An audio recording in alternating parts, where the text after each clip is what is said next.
हाँ बेटा, तो आज की क्लास में हम लोग क्या पढ़ने जा रहे हैं, सब लोगों को पहले तो टॉपिक समझ लें। आज की स्पेशल क्लास होने जा रही है क्योंकि आज की क्लास में हम कई ऐसे इंपॉर्टेंट शॉर्ट क्वेश्चन पढ़ेंगे जो आपकी नॉलेज को भी इंप्रूव करेंगे और बोर्ड एग्जाम्स में आते भी हैं। बल्कि मैं कहूंगा आज का जो मैं पहला शॉर्ट क्वेश्चन पढ़ाऊंगा वो बोर्ड एग्जाम का सबसे इंपॉर्टेंट क्वेश्चन है इस चैप्टर के लिए, पहला। और उसके बाद और भी मैं आपको क्वेश्चन पढ़ाऊंगा तो वो भी बीच बीच में आपके एग्जाम में आते रहते हैं या उससे मिलते जुलते क्वेश्चन आते रहते हैं। तो चलिए मैं आपको सबसे पहले बताऊं आज का पहला क्वेश्चन मैं आपको क्या क्लियर करने जा रहा हूं। तो आज का पहला क्वेश्चन है कि वाष्प दाब, विलयन का वाष्प दाब कम क्यों होता है। प्रश्न है विलयन का वाष्प दाब कम क्यों होता है। या इसी प्रश्न को दूसरे तरीके से भी पेपर में पूछ लिया जाता है कि जब विलायक में विलेय पदार्थ मिलाया जाता है तो विलयन का वाष्प दाब कम हो जाता है, क्यों। जब विलायक में विलेय पदार्थ हम मिलाएंगे तो विलयन का वाष्प दाब कम हो जाता है, ऐसा क्यों। इसी प्रश्न को एक तीसरे तरीके से भी पूछा जाता है कि विलयन का वाष्प दाब विलायक से कम होता है, क्यों। विलयन का वाष्प दाब विलायक से कम होता है, क्यों। तो अगर ऐसा कोई भी क्वेश्चन पूछा जाए तो उसका आंसर आप क्या देंगे, आइए हम लोग बोर्ड पर समझते हैं। कुछ लोगों का कंसंट्रेशन अभी है नहीं पढ़ाई की तरफ, लेकिन मैं चाहता हूं पूरा ध्यान लगाएं क्योंकि समझाते समझाते अगर हमने कोई भी प्रश्न आपसे कर दिया तो हम उम्मीद करते हैं कि आप हमें निराश नहीं करेंगे, उसका आंसर सटीक आंसर अच्छी तरीके से आप देंगे।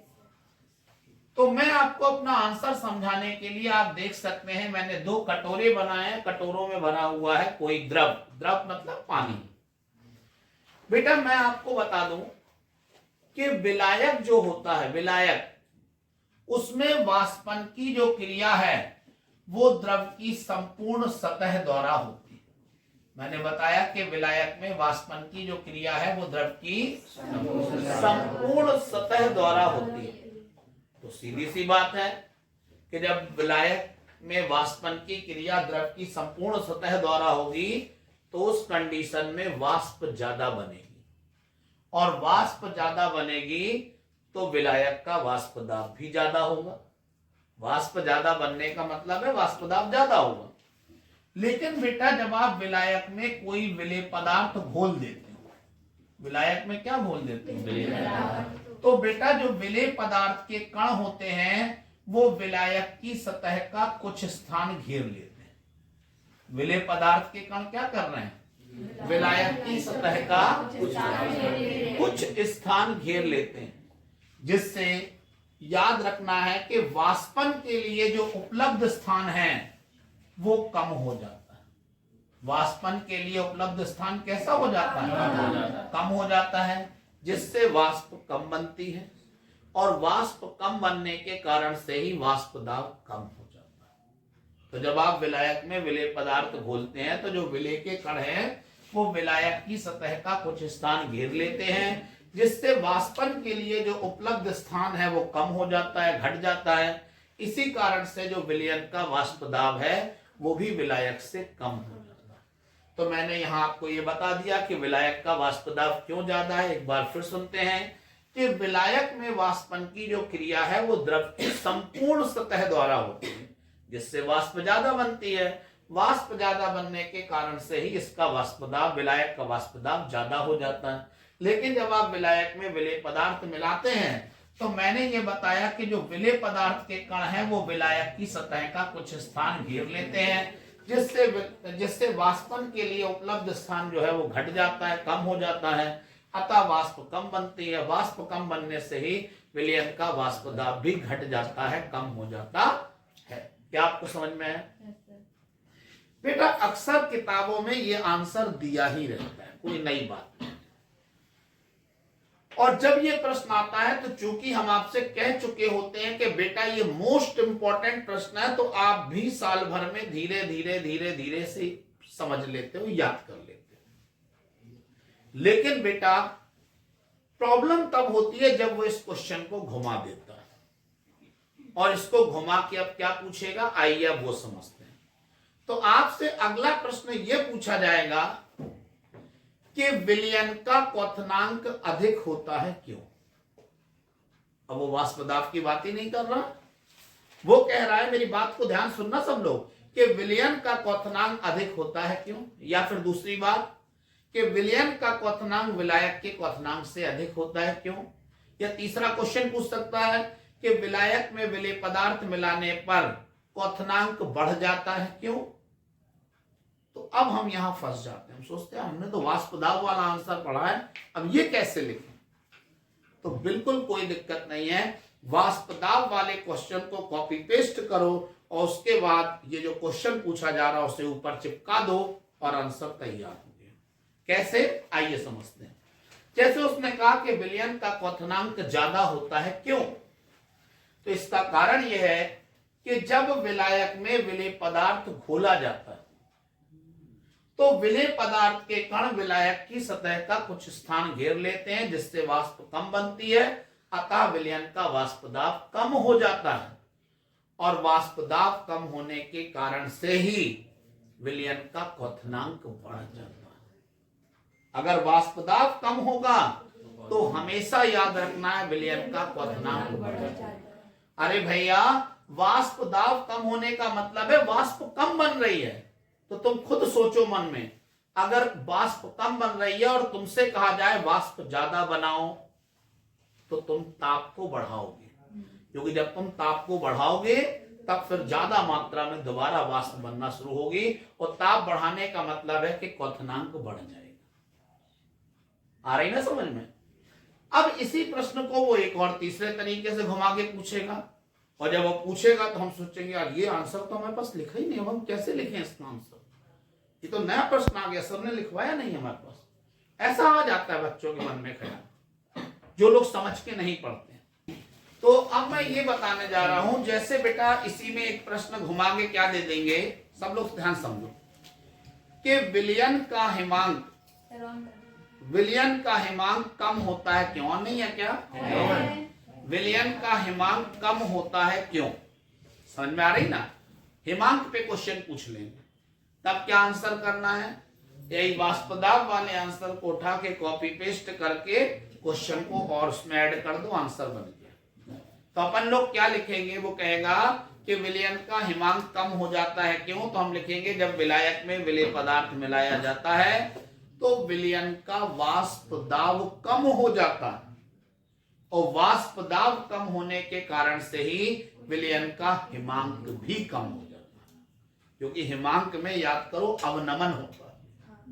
तो अगर वाष्प दाब कम होता है तो विलयन का हिमांक भी कम हो जाता है। इस तरीके से आप तीनों टाइप के, चाहे वाष्प दाब से संबंधित क्वेश्चन पूछा जाए, या क्वथनांक से संबंधित क्वेश्चन पूछा जाए, या हिमांक से संबंधित क्वेश्चन पूछा जाए, लेकिन सबके आंसर का जो आधार होगा वो वाष्प दाब वाला ही होगा। अब मैं आपको एक बात और बता दूं कि कभी कभी क्वेश्चन एक पूछ लेते हैं, क्या पूछते हैं, कहते हैं जो पर्वतीय क्षेत्र होते हैं या जो ठंडी जगहें होती हैं जहां अक्सर आपने देखा होगा बर्फ गिरती रहती है, वहां बर्फ को हटाने के लिए टेबल सॉल्ट या फिर CaCl2 का प्रयोग क्यों करते हैं। कौन से सॉल्ट का, टेबल सॉल्ट। मैं आपको बता दूं टेबल सॉल्ट का मतलब क्या होता है। सॉल्ट माने होता है यहां पर नमक, सॉल्ट माने क्या होता है, नमक। और आपको मालूम है टेबल सॉल्ट से क्यों कहते हैं नमक को, क्योंकि आपने देखा होगा आप जहां पर खाना खाएं, जरूरी नहीं है हम लोग टेबल पे ही खाएं, हम जहां खाना खाते हैं अक्सर वहां पर आपने देखा होगा एक डिबिया में नमक भी हमारे पास आ जाता है कि अगर खाने में कम हो तो तुरंत मिलाओ और स्वादिष्ट खाना खाओ, है ना। तो इसीलिए चूंकि इसको टेबल पर, डाइनिंग टेबल पर रखा जाता है, वो बात अलग है कि हम तो नहीं खा पाते डाइनिंग टेबल में, अक्सर बिस्तर पे ही बैठ के खाना खा लेते हैं, ठीक है ना। लेकिन आप लोग खाते होगे मुझे लगता है डाइनिंग टेबल पे काफी, तुम जमीन पे खाते हो, बहुत बढ़िया। तो ये कहते हैं देशभक्ति, अपनी जमीन से इतना लगाव है, जमीन में बैठ के खाना। तो चलिए हम लोग शुरू करते हैं यहाँ पर कि बेटा जो टेबल सॉल्ट होता है तो इसको टेबल पर रखते हैं खाने के समय पर, इसीलिए इसको नाम ही रख दिया गया टेबल सॉल्ट। तो टेबल सॉल्ट का मतलब समझ गया, नमक। तो वो प्रश्न ये कह रहेंगे कि जो पर्वतीय स्थान होते हैं, जो ठंडी जगहें होती हैं, वहां पर बर्फ को साफ करने के लिए टेबल सॉल्ट या फिर इसकी जगह CaCl2 का प्रयोग क्यों किया जाता है? दोनों में से कोई भी ले सकते हैं, क्यों किया जाता है? तो कारण ये होता है बेटा कि जब हम लोग टेबल सॉल्ट या CaCl2 को मिलाते हैं तो बेटा पानी का हिमांक घट जाता है, जल का हिमांक क्या हो जाता है? घट जाता है। हिमांक घटने से क्या होगा कि जो बर्फ बनी हुई थी वो तेजी से पिघलना शुरू हो जाएगी और बर्फ साफ हो जाएगी। वैसे अक्सर ये काम सड़कों को साफ करने में किया जाता है। पर्वतीय स्थानों में जब बर्फ गिरती है तो आपको मालूम है पूरी सड़कें भी बर्फ से ढक जाती हैं, अब उससे गाड़ी चलाने में दिक्कत आती है। तो इसीलिए उस बर्फ को हटाने के लिए वहां पर सड़कों में हम लोग क्या डाल देते हैं? टेबल सॉल्ट डाल देंगे या NaCl। जैसे ही बर्फ पर टेबल सॉल्ट NaCl डालोगे तो बर्फ का जो हिमांक है, मतलब जल का जो हिमांक है वो कम हो जाएगा, और हिमांक कम होने से जो बर्फ जमी हुई थी वो तेजी से पिघल जाएगी और रोड साफ हो जाएगी। नॉलेज बढ़ी? अच्छा चलिए आगे बढ़ते। बेटा तुमने देखा होगा कि जो कार होती हैं, कार वगैरह, 4 व्हीलर, उसमें बेटा रेडिएटर भी होता है और रेडिएटर में पानी भरा जाता है। कारों के रेडिएटर में पानी भरा जाता है, शायद इंजन को ठंडा रखने के लिए, है ना? लेकिन जो पर्वतीय क्षेत्र होते हैं वहां पर कारों के रेडिएटर में जब पानी भरते हैं तो उस समय उसमें एथिलीन ग्लाइकॉल भी मिलाया जाता है। क्या मिलाया जाता है? एथिलीन ग्लाइकॉल का सूत्र होता है CH2OH, सिंगल बॉन्ड CH2OH, ये एथिलीन ग्लाइकॉल का सूत्र है। तो एथिलीन ग्लाइकॉल भी मिलाया जाता है। तो प्रश्न बनता है कि आखिर ऐसा क्यों किया जाता है?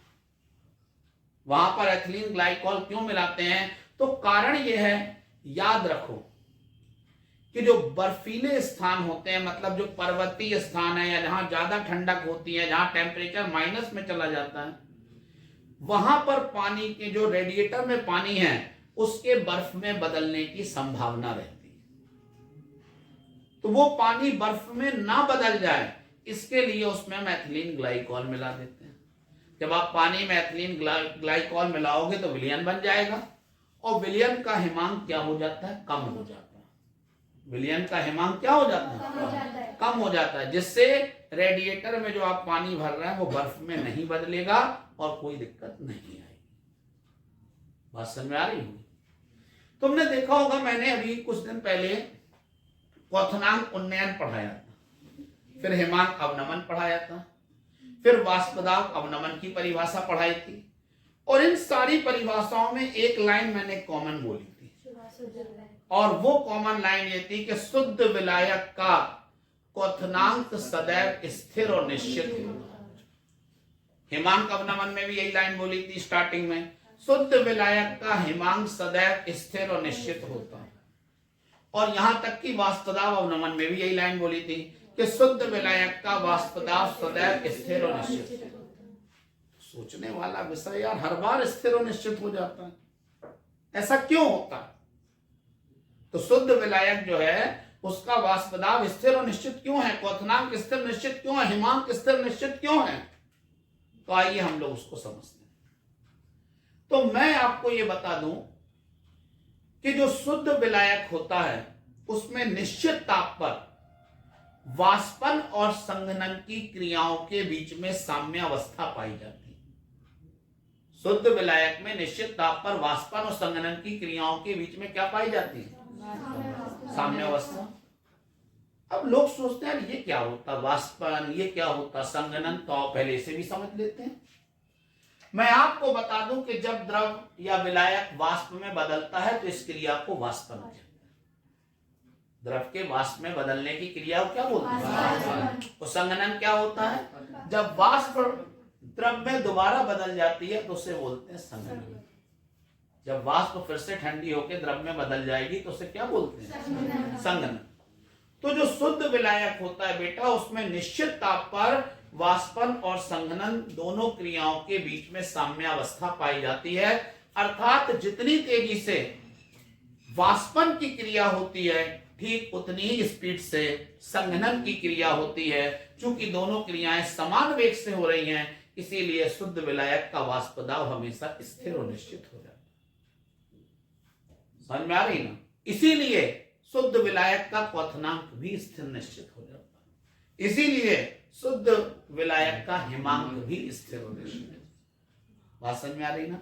तो ये मैंने आपको कुछ अच्छे क्वेश्चन, नॉलेज बढ़ाने वाले आपको क्वेश्चन बताए हैं, जो कई बार पेपर आड़ा तिरछा जब वो बनाते हैं तब ऐसे टाइप के क्वेश्चन दे देते हैं और बच्चे नहीं कर पाते। ठीक है ना? तो चलिए हम लोग शुरू करते हैं। पहले जितना मैंने आपको इतनी देर में एक्सप्लेन किया है उसको चलिए पहले हम लोग कंप्लीट कर लेते हैं।